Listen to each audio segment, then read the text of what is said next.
Стресът е сред най-големите предизвикателства за здравето през 21 век. Стресът засяга все повече хора и то от всички групи на населението. При стреса е важно да различим две неща. Първо, кое всъщност предизвиква стрес при мен?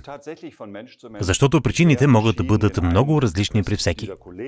За някои хора стрес може да предизвика някой колега, докато за други това не е проблем. За мен, например, е стресиращо да стоя в задръстване, за други това дори може да е отпускащо. Разбира се, има класически причини за стрес.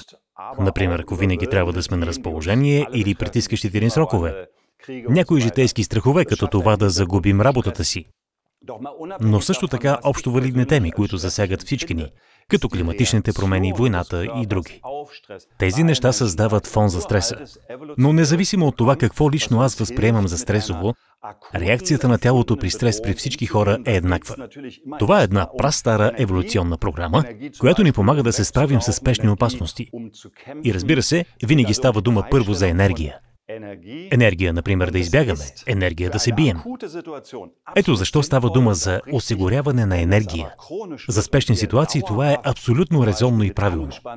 Но когато това състояние стане хронично и постоянно имаме напрегната мускулатура, пренасочване на кръвта или биохимични промени, тогава вече започва да се превръща в проблем. И за това е важно да се научим да подкрепяме тялото си целенасочено при стрес. Тази подкрепа в областта на храненето означава не само да сме снабдени добре с вещества, но и те да са подходящи за ситуацията, в която се намира организмът. И тук става дума за енергия.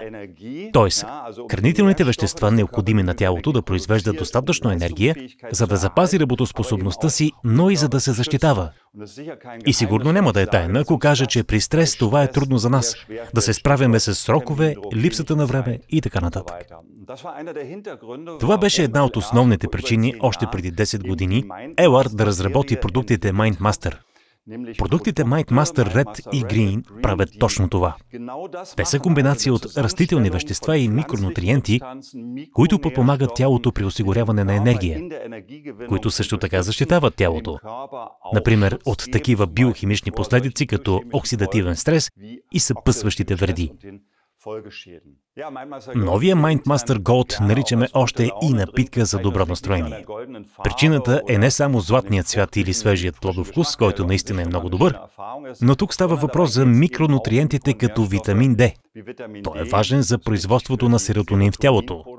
Става въпрос за микронутриенти като витамин B12, който е важен елемент за производството на енергия.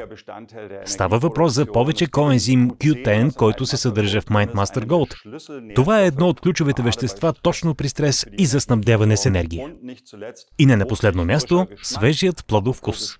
По отношение на вкуса и поносимостта, имаме още една добра новина за тези, които може би понякога са имали затруднения да приемат MindMaster Green заради екстракта от зелен чай.